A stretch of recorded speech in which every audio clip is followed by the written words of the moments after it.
Hello guys. So a while back I made a tier list for the units in Ogre Battle 64. They didn't list the um, special characters or single recruitment characters in that, well, I'm new to this whole tier making thing and they didn't have these guys down below, so I didn't use them, but there was a now that I have 500 views and I'm officially a YouTube star. I should probably learn how to do this, but for those who don't know, that was a joke. um, Let me see. So, yeah, there actually was a guy in the comments. There was like 3 or 4 comments, but when the guy said, "Hey, have you thought about doing one with the recruitable characters?" Or and I was like, you know what? That wouldn't take as long. It shouldn't be shouldn't be bad. So that's what we're gonna do. I kind of prearranged these guys, except for Sheen. Let's move him. Get him after Vad. I don't know if he gets Saradin.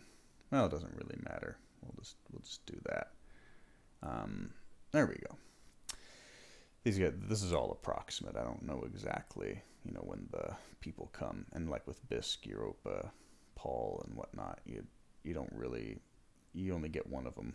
You can't get all 3. So that's kind of dependent there. But to start the tier list, I would like to create a few ground rules as far as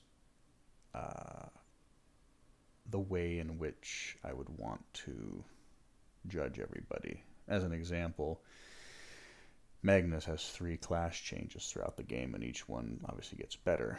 So do we judge him by the first? Do we judge him by all 3? Do we judge it by keeping him at level, a low level until you get to the 4th chapter, which would have its own benefits and negatives, because at that point, he would be he'd be a pretty low level, and yeah, he'd get pretty powerful, but you'd also have a lot of other units available at that point. So um, basically, he starts off, he has stat growth similar to a fighter, just maybe a little bit better. So you might have 1 or 2 extra points in there for that, but everything's pretty low except for health and strength. The next upgrade is after literally the prologue, chapter 1 and chapter 2, where he becomes a vanguard and gets stat boosts similar to a knight. So to wait that long to basically have him be a knight is pretty shitty, and then to have him become a general near the end of the game, I get the whole thing with role playing, but I find that a little frustrating personally. He does start off with a fair amount of health. He probably has more health than any other character in your army except for large units, which is ironic. Uh, Dio, talking about that when they both come together, Dio's supposedly supposed to be a better fighter, I guess, at least in my mind, but Magnus actually has better strength and better health than he does, which is odd to me. Overall, I would say, depending on the run, like if you do a run where you basically have Magnus as a general from a very early point, he's probably A tier, because he basically has the stats of a paladin from an early age or from an early level, and that's excellent. And but in vanilla, he's probably more like C or B. He's not bad. All of these characters on their own in general are relatively good for what they are. But you know what?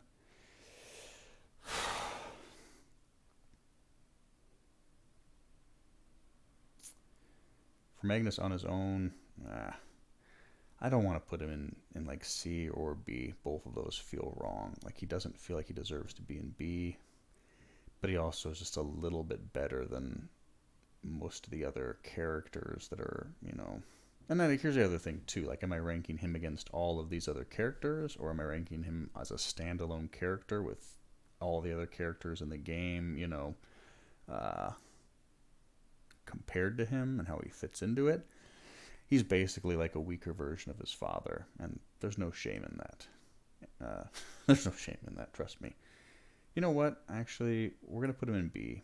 He'll probably end up being low B, but the reason we're putting him in B is because surely he's a character that you need. He's the only one that you absolutely need, obviously. He's not a terrible character. He's not a great character. But eventually he becomes above average, and he has a lot of growth, and so we'll just put him right there. He's a little bit above average. Next one is Dio.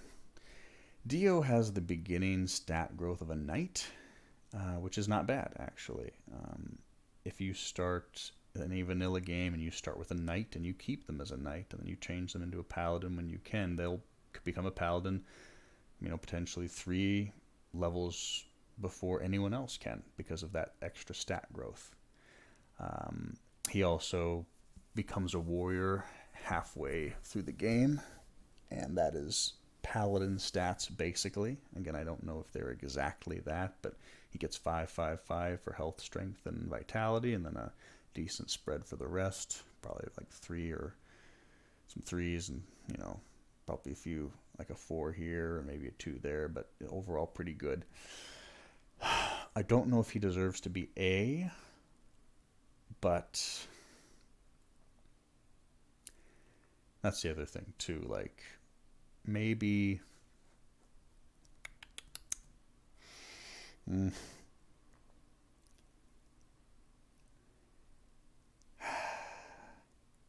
again, holding off and leveling him up later, he tends to have better stats than most of the other characters, except for a few exceptions like your Black Knights, your Ankiset and whatnot.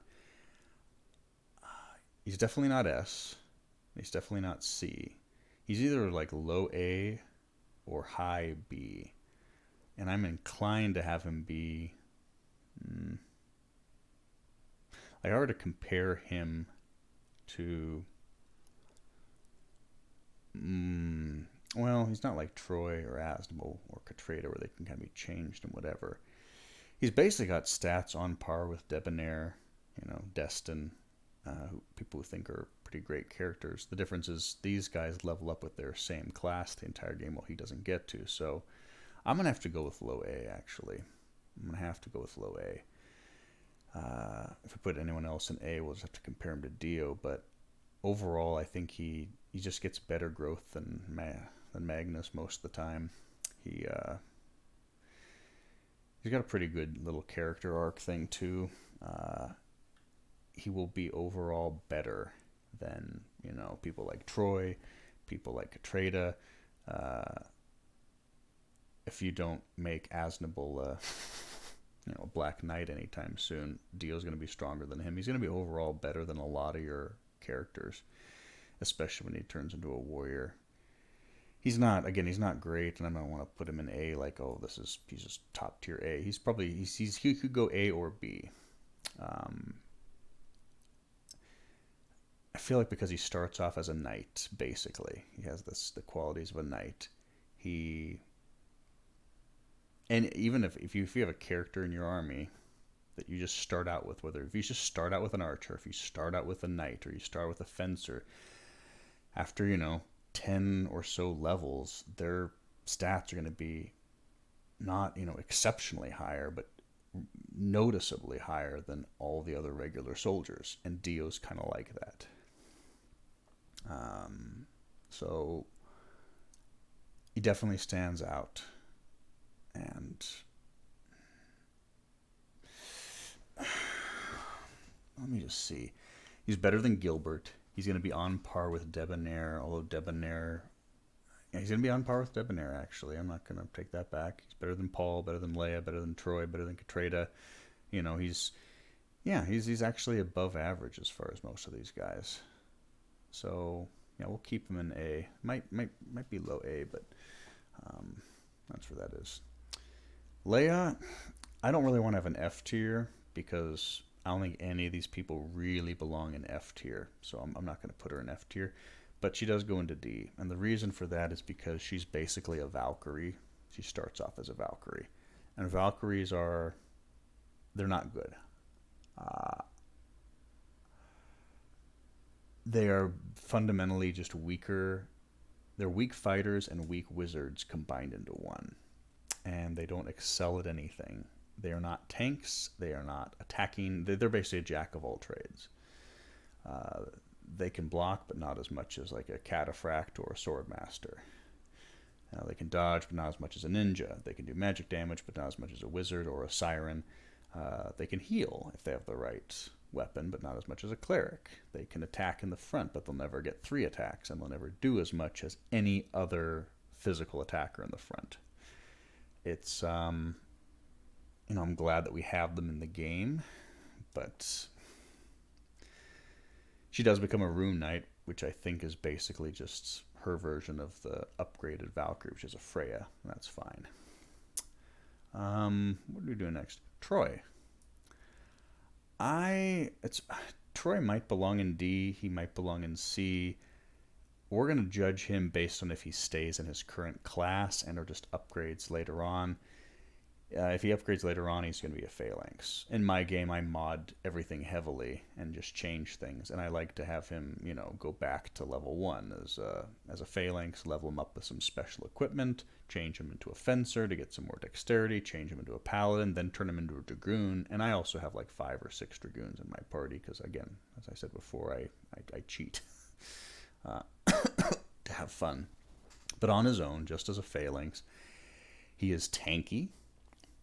He's got decent stats, not great, but his biggest handicap is probably that if he stays as a phalanx, he doesn't really grow out of that class. He's never going to be better than a cataphract with a little bit better stats. Obviously, if I turn him into a knight or something, or if I turn him into a lich, a black knight, a dragoon, then I'm not really judging Troy based on Troy. I'm judging him based on, other things he could become. But that is something to take into account as far as the character, and that he is a special character, and his stats are honestly not that great.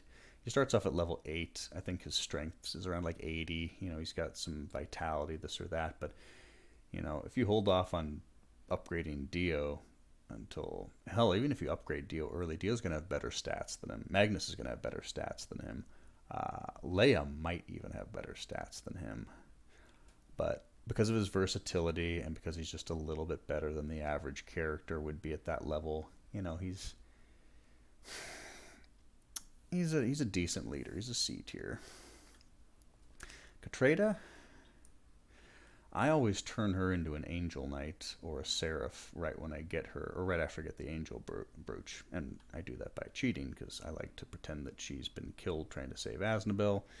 And then, she comes back with an angel knight retinue to fuck things up. And then Asnabel's really cranky and chaotic. But on her own, she's just a cleric with...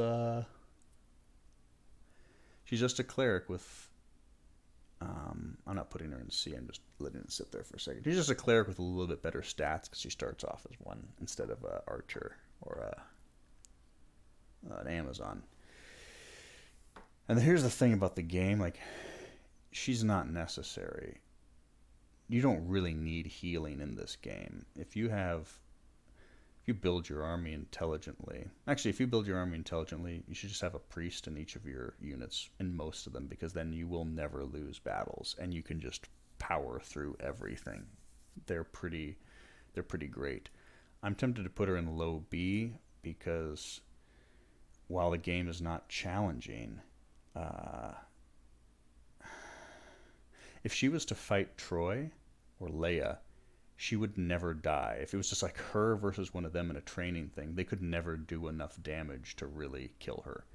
Pugdy or Dio's upgraded forms, or if the right weapon is on them, they could do it. If Troy had, or Leia had a means of putting her to sleep, like the Brionac, then maybe it would work. But strictly in terms of power, there's not like... The clerics are very strong, and she'll obviously become a priest later on. She could become a siren or a wizard or like not a siren. She could become a sorceress, a witch, and then upgrade into a siren. But on her own, just the whole priest thing, getting that a little bit quicker than most people, that's very strong in this game. It's not needed. It's not necessary. But, Ankiset's not necessary, and he's a beast. It doesn't mean he's, just because he's not necessary for the game doesn't mean he's not great. Asnabel, I'd put him in the same tier as Troy, but honestly, if you get him up to a Black Knight early, back in the Highland of Soathon, and you've been really buffing him, and you follow his natural progression towards becoming a Black Knight, he's probably the best option for a Dragoon. Black Knights are better than Dragoons, in my opinion, as far as stat growth and the kind of weapons they'll get early on. But,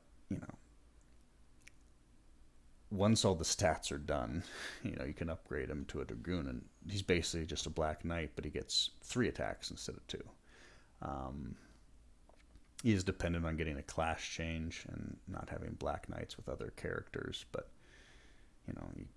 if you turn him into one, then you're not going to turn other people into one. But he's definitely... You put the Flame Flail on him, which you get really early. You get the Helm of the Fearless, and you put both of those on him real early.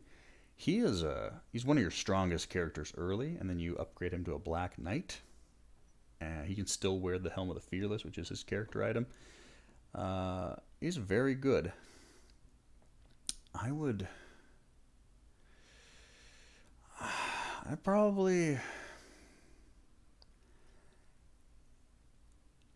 In a vacuum, he's not as great as Dio, to my mind.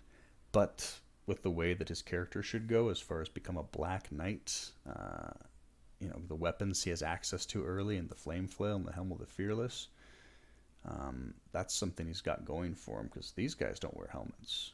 She doesn't wear a helmet. She doesn't wear a helmet. Troy could wear the Helm of the Fearless, but, it's not his helmet. It's Asnabel, so.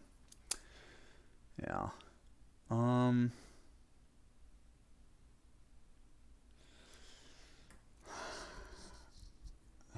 I talked Katrina up quite a bit. I would have put her in higher, but the thing about healers is they're kind of like witches. Yeah, they can keep your people alive. But at the end of the day, they don't attack the enemy.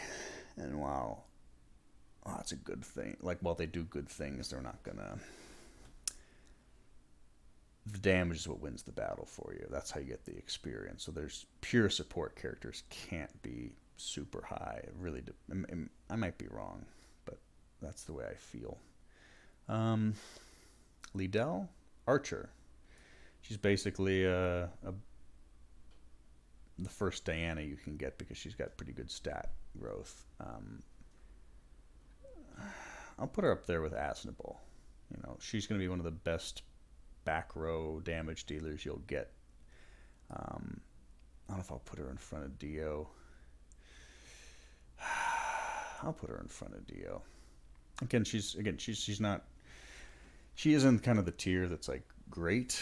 Well, I guess S is great. A is good. B is above average. As far as the starting characters. This doesn't mean that she's great overall in the game. But you know what? She's got decent stats, and she'll be one of your first Dianas. And wherever she goes, she's going to be valuable. She'll get 3 attacks sooner than Dio. She'll get 3 attacks sooner than Magnus. She will be very strong if she follows her path. Aisha, I'll put her above Katrina. When you get her, she's your first priest, and she can heal groups of people. And when you get her at, I think, mission, 14 or... it's 12, 13, or 14. I forget what it is. That's pretty damn early to get a priest. You might already have a few, but she might very well be your first priest. And any unit you put her in will not die. None of them will die unless you are petrified or, the rare unit that actually is dangerous. Pumpkins with 3 Dianas in the back or something. Overall, she's just excellent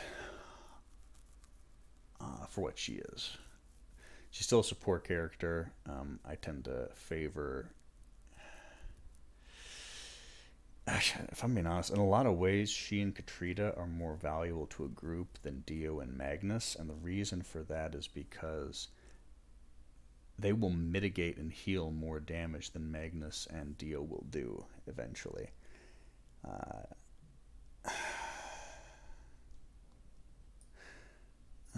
Dio in high B. I don't want to put her in A. I really don't know.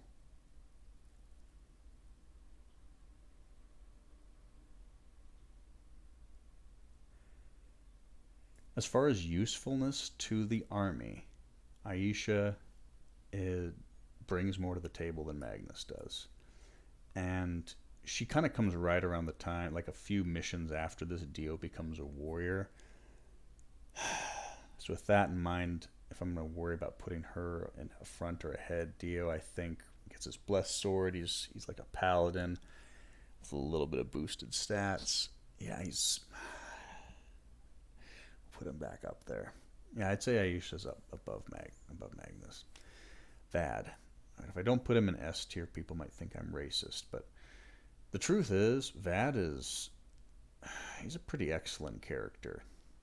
He will not have the damage or the durability of the great people in this list, but he starts off with 3 attacks, which is great. He may not have great dexterity. He may not have great stats in general, but when you combine his strength and dexterity, I think it's like 3 and 4. It might be 4 and 4. Great agility, decent mentality, decent health. He can, sitting in the front, he can do some serious damage. He is the first main character you will get that attacks 3 times. He will attack 3 times more, like faster than any of these other characters will, unless you turn Troy into a paladin, unless you turn Ankiset or Asnabel into a paladin, unless you turn her into Liedell into a Diane. Like, you have to change people's classes directly for them to, compare with him in terms of raw damage early on, and he never falls off. He's got good stats to start. He's got a nice spread, and he stays relevant the whole game. Saradin, we're putting him in S tier. And the reason I didn't have to think about that very long is simply for one reason. Draconite books. If Draconite books were not in this game, Saradin would be better than Leia, and he might be hanging out in A and B tier because he would just do his regular magic attack, his AoE on a small group of people. But he has great intelligence. You put a blood-stained robe on him. You put the the fire crest on him. You can't change his staff, but you can definitely buff his intelligence very quickly. And he, with the Annihilation book, which you should be able to buy after Chapter 2, he will be... You put him in a unit with 1 golem or 1 cataphract in front and just leave everything else. That unit with him doing those 2 annihilations will wipe out... I guess he would need some support to either heal the cataphract or clean up things, but he will be doing, as his intelligence goes up, anywhere between 50, like between 40 damage to each unit right at the beginning, up to 80, 90, or 100 to every character on the other side. That's potentially 500 damage at level 20. 500 total damage twice. There's not that many characters, period, in the game that have more than 200 life. And Saradin by himself can wipe out entire groups with that. Even without that, just a regular book of fire, this or that, he's going to be doing some serious damage. But again, with the Draconite book, which, again, if you're playing with any kind of desire to have fun and win, get one of those for him, and he will destroy everyone. Sheen. I have mixed feelings about Sheen. He levels up as a Voltan, he flies, but there's really no benefits to flying in this game. He's got a cool sprite. I think he tends to be lucky and hit people and crit people a little bit more than normal. You get him at a weird point where, Dio, Magnus, and a lot of these people are getting upgraded, and you're getting people that are doing 3 attacks like Deanna's, Swordmasters. You don't have a lot of good weapons for him yet. So, there's a lot of great hammers that come later in the game. Axe of the Worm and Gramlock and Bloody Cleaver, a lot of these really good weapons. But a lot of those come later. And Sheen only really works in a unit that has 4 other Voltans / Raven Men, or whatever you want to call them. And it's a decent unit. They'll do good damage, 6 attacks in the front, like 4 in the back. They got a little bit of snipers. The problem is the Voltans and Sheen, they'll never do as much damage as a Black Knight, as a Swordmaster, or as a Paladin. Those guys have higher strength, and I think these guys get a little bit decent dexterity. I need to check that real quick, actually. Let me just check that. I really want to make sure.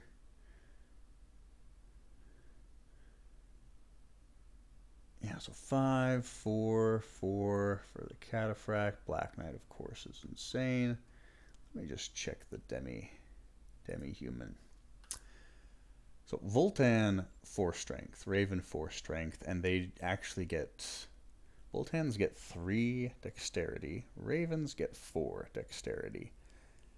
So 4 and 4. That's not bad. But it's not great for a character that attacks twice. You compare that to the Black Knight. It's just not good.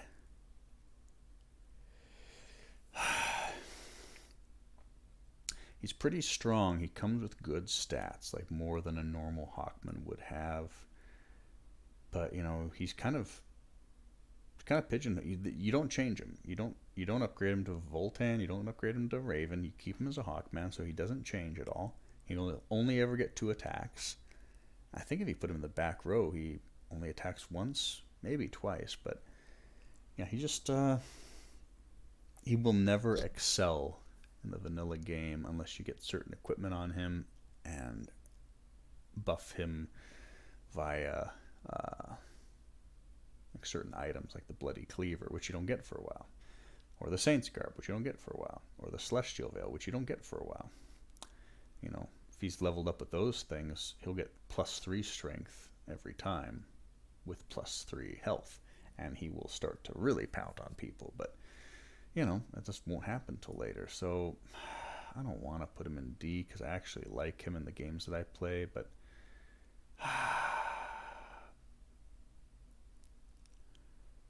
Leia overall can do more damage. She sits in the back row. Yeah, he's just. I tend to mod Sheen and buff him significantly, put him with good units, and have fun with him. In my games, he's more like an A character, but in the vanilla game, he's D. Ankiset, one of the few melee characters that goes in S tier. He, in the vanilla game, again, might be. I think he's tied with he's tied for first place as the overall strongest character in terms of stats. He's got insane stats. Him, Black Knights, and Bisque are the only 3 characters I'm aware of that are small units. I'm not talking about dragons. They're the only small characters that get 30 total stat boosts per level. You put a Tatiana mail on him, or or an Armor of the Death for dexterity, a sword to increase his vitality or mentality, whatever you want to do with him. He's got the capacity. Yeah, in terms of like utility for an entire, battle or war on a map, Saradin will do more damage. But if there is if there's one physical damage, I think he starts at level 18, and he's got 180 strength. Tons of health, tons of vitality, just great stats across the board, better than every other unit. If you play this game well and don't cheat, he's going to be your strongest unit when you get him. Out of everyone. I don't care if you've got Asnabel as a Black Knight, at 13, 14, and upgrade him to level. Unless you over level somebody past Ankiset a significant amount, no one will be stronger than him. He is a goddamn tank and a murder machine. Always seems to crit a whole bunch more. Anyway, Meridia, we're putting her in the same tier as Saradin. She probably could go a little bit higher. In fact, we're going to put her as the strongest character, and I'm going to tell you why. I'm going to tell you all why, because I know you're not going to. A lot of people hate her. There's an exploit where you go to, I think, the 10A plains before the mission that you recruit her, and as long as you go to that map first, it resets her level to, I think, be level 3. So you get a Siren at level 3. I don't think if people know how that is impossible to do in any game with any characters without cheating. But you can do it in the vanilla game. She will get insane intelligence boosts, and you're getting to the point where you're going to be getting things that will raise her intelligence per level. I tell you this: you're going to have some few bloodstained robes. You put one of those on her. She's level 3, 17 levels. That's an extra 17 strength or intelligence. You, I don't know if you get the fire crest that early. I think she can hold on to that. She might wear the stardust. I'm not sure. There's a staff you get that raises intelligence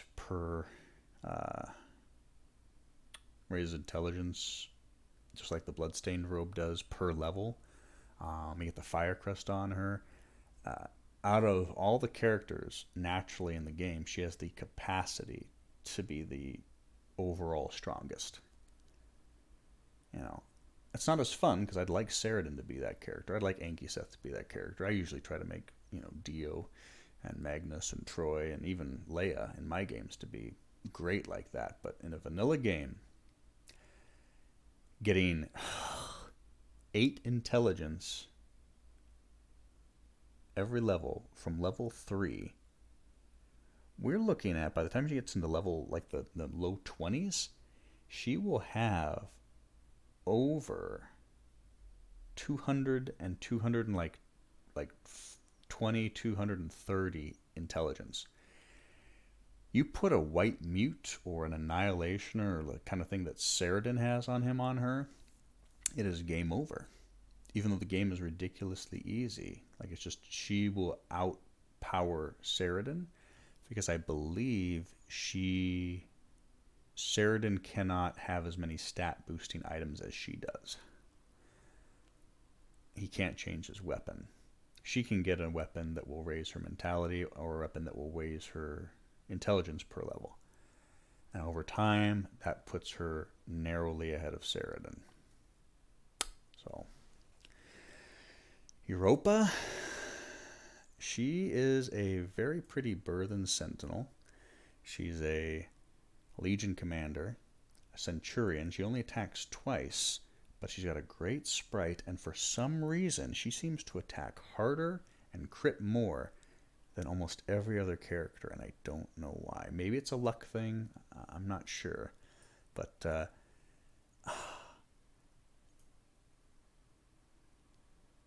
if there was no Ankiset in this game, I'd put her in S. But there is. So you should get her pretty late, and she's a very strong character.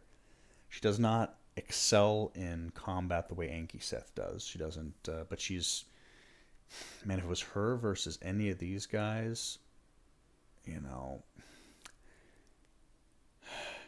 in her base form, she's stronger than pretty much all these guys. Dio would give her a run for her money and probably win after he's a warrior.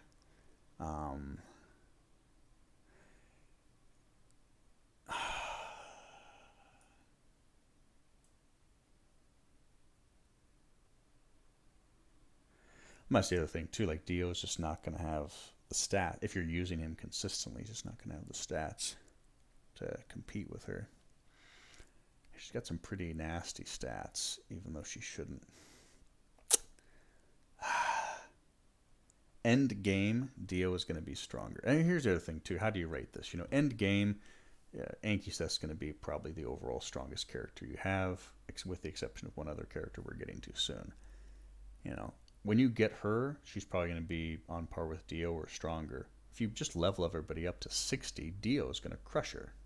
You know, he gets 3 attacks, and those stack more and more and more damage the stronger he gets. Same thing with Liedell. She has great dodge, great style points.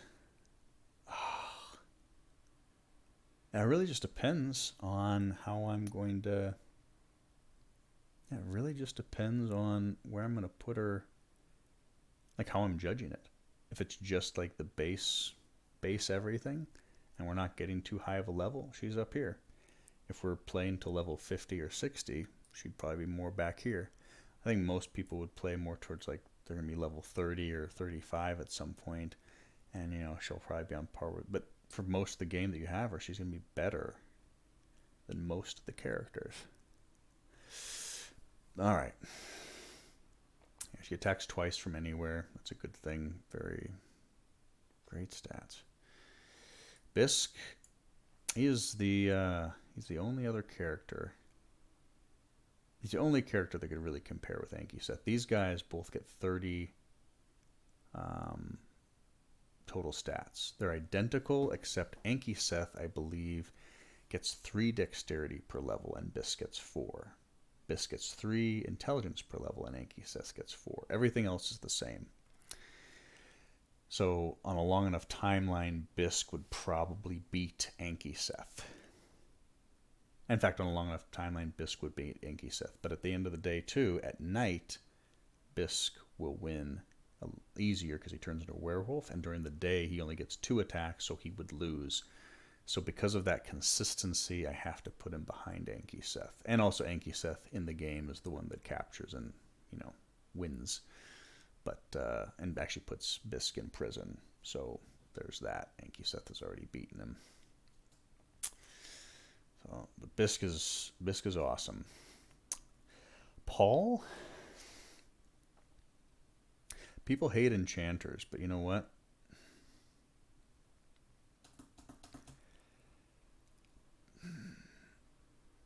Paul belongs... There's a couple of things to consider with Paul.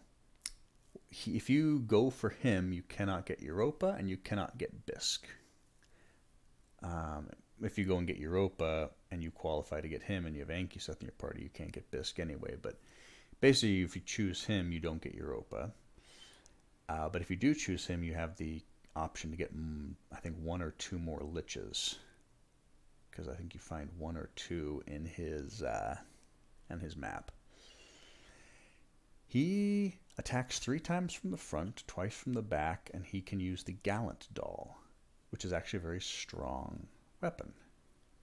It's a little doll that Pugdy, or Magnus, or whatever the fuck his name is a little doll of him that he uses to attack people with. Put him in a unit with 2 Balder Golems up front and himself in the back. They are not going to run through and crush everybody, but nothing in the game can kill them. He has great stats, great magic defense, great dexterity, agility, dodge, decent damage. He can't stand up to, you know, paladins wailing on him, but fuck, he's wearing a robe, for God's sake. That's not his job. He can do pretty serious damage on his own up front if you need him to, and he is great. He's the only unit that can really handle cockatrice units. You put him You take him, get 2 Balder golems, they can handle any situation. The fact that he makes Balder golems or golems in general better, and those things don't fall asleep, they don't get paralyzed, they don't get poisoned, and they just take so little damage. Having an enchanter in the game is worth it just for them, and he's the best enchanter you can get. People are going to hate this. Because of his capacity,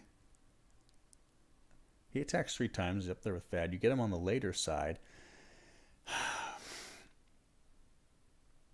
I don't know if you can't get Bisque, actually. If you get him, it might just be Europa. I know that Europa and him are, you can't get both, but I think you might be able to get him and Bisque. So there's a lot of good reasons to get him, if I'm being honest. On his own, I just don't suspect he would be better than Asnabel as a Black Knight. But with his unit and what he does for that, and the utility of the golems, he goes above. He's pretty damn high. I'm looking at Europa. I kind of have to lower her. I put Liedell above Dio. I'm uncomfortable with that, but she's kind of right here with Dio. 2 attacks make things difficult. She doesn't have the best defense. Yeah, Europa's... I got a soft spot in my heart for her because she's pretty and gets an excellent shield. And it's just so cute. But she just doesn't bring the utility. Like Bisque brings a lot of utility. He's not on par with these guys in terms of damage, but you know what? He's pretty on par in terms of everybody else in terms of damage. He beats Sheen, he beats Leia, he beats Troy, he beats Magnus, potentially, depending on whether you leveled them up early or not. He beats these girls.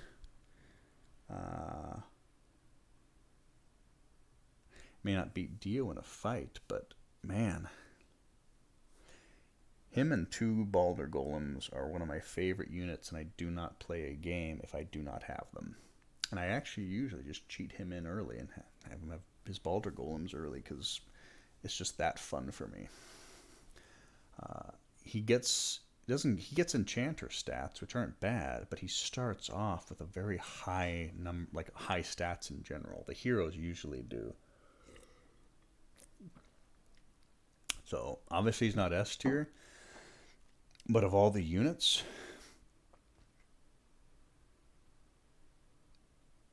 he brings more utility strictly because he will be the best leader for golems, and they are so valuable in any map, in dealing with any situation. You can defend a fort, you can, hold off a pass, you can take on, cockatrices.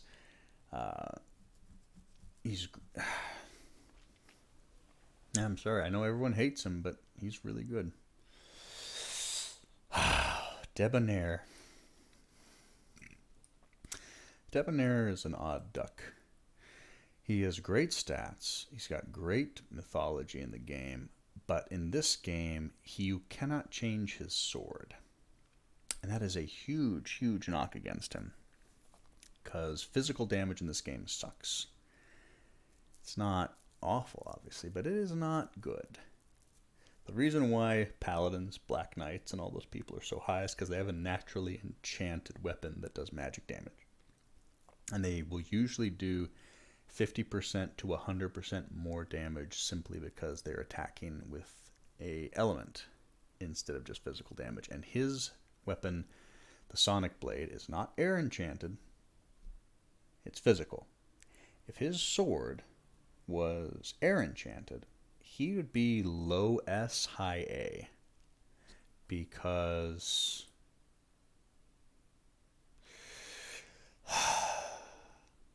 because he's basically a paladin, but he's a general. Great defense, great attack. But, he's... these fucking cats. No kitties.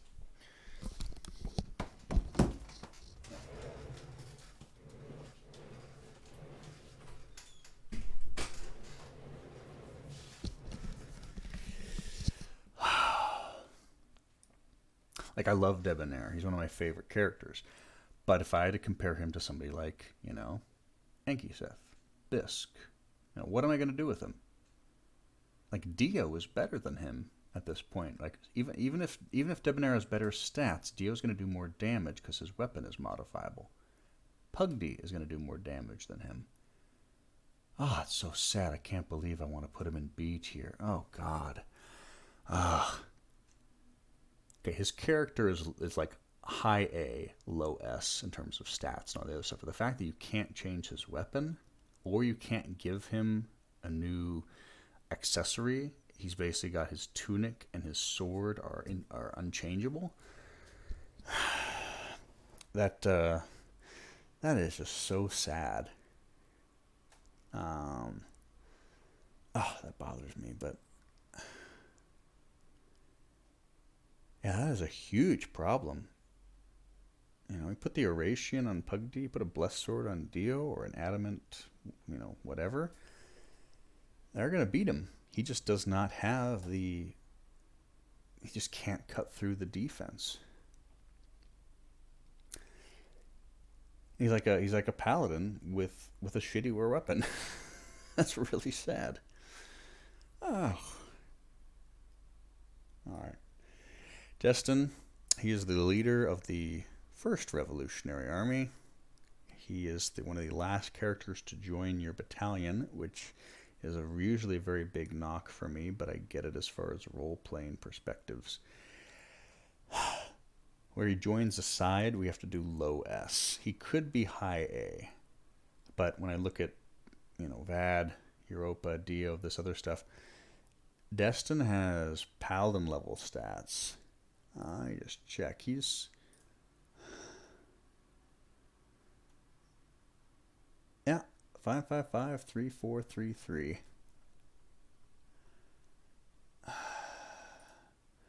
So he's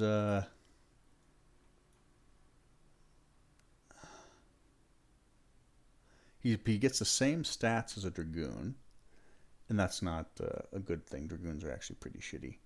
Well, they're not shitty. I'm sorry. He has the same stat boost as a Paladin, as a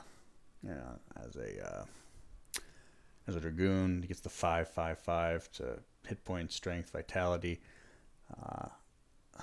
lower intelligence, but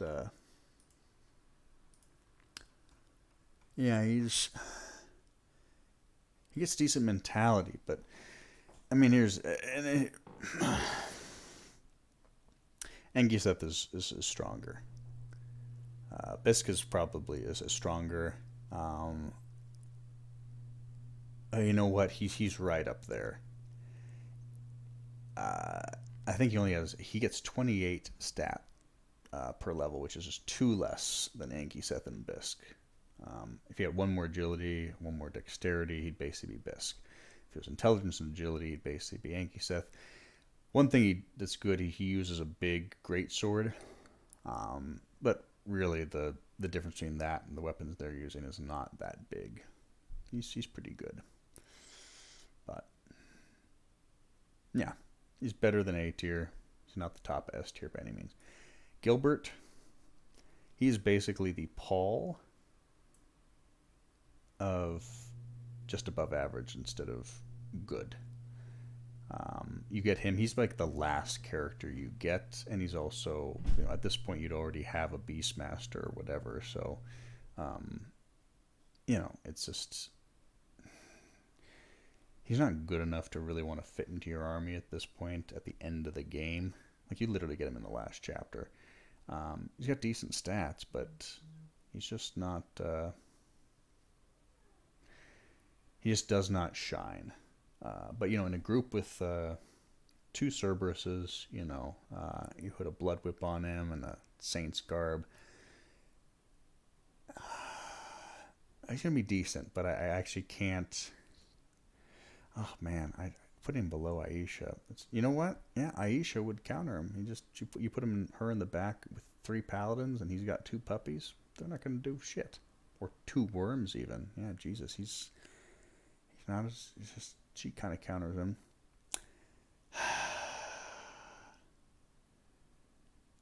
you just get him so late. You know what? He's not as good as Debonair as an overall character. Yeah, he's not below average. I mean, he's okay, but he's basically. If I could put him in the middle, I would. You know, that's where we'll put him. Karth. Karth is excellent. He's either high A or F. He's a Black Knight. He's been a Black Knight since the beginning. His stats are pretty incredible. He's got one of my favorite sprites in the game. He hits like a Black Knight. He is a Black Knight. That's where we're at. He's a Black Knight. So he will have more strength than all of these people at the end of the game. Easily. He'll have great defense, but he'll only attack twice. That's his biggest drawback. At level 99, it'll be like... At level 99, I don't know who would win in a fight between him and Ankiset or Bisque. His strength and overall stats, and especially if I put, an Armor of Death on him. You can put a Fire Crest on Karth. He can hold that. You get hammer. I think some of the big hammers have... Big axes might have some power to make people sleep. I don't know. But he's got the dexterity. You get the fire crest. He's pretty exceptional. I'm gonna put him in low S. When I start a game and I want to have people in the game that I'm not going to have, I mean, obviously we'll pick Gilbert, but I don't pick Debonair. I don't pick Destin. Because I'm going to get them, but I don't need them early. I can get them later.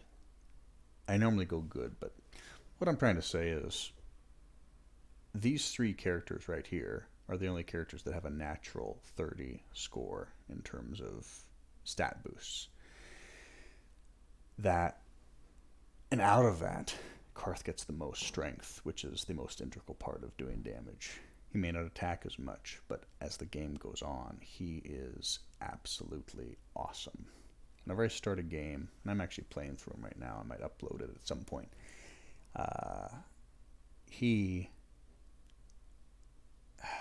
I start with a level 1 Karth, a level 1 Bisque, and a level 1 Paul. Those are the three characters that I cheat in at the beginning. I don't use him immediately, but when I do, he's one of my strongest characters. Paul is good. He never really shines in the way these guys do. Gilbert is fine. He's got his puppies, and they are great. Just for the puppies, I might raise it up there. But again, for me, it's great because I start off with him. But if you're just playing the vanilla game, it's not good.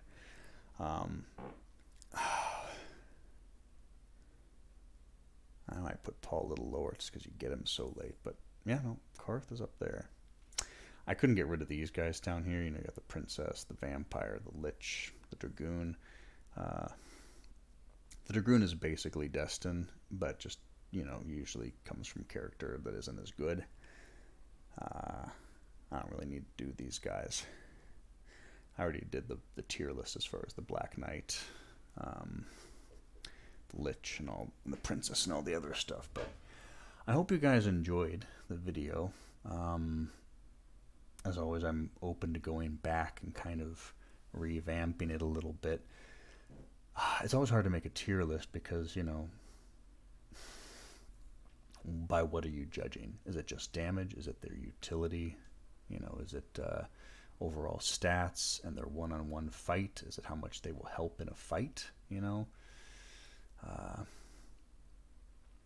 These guys are pretty easy. These guys might cause a little discord with some people. But I hope I explained it well as far as getting them early and then their adaptability, the utility as far as the units that they would usually go with. They may not be strong on their own, but their ability to help other units, putting Aisha in the back of Vad, that makes him even stronger.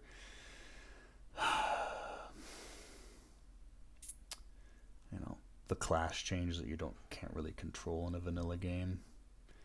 There's a lot of factors that make it a little difficult to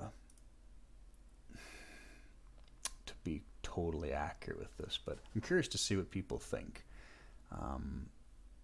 Each character has their own benefits and negatives. Like, you know, and any character can become the strongest because you can literally cheat in items in the game without an actual cheat console thing. You just do the item duplication trick, bump up one character, and then they become the strongest. You know, Troy could become a dragoon or a paladin, or you could, you know, turn him into a fighter for the whole game and just, you know, shit on him.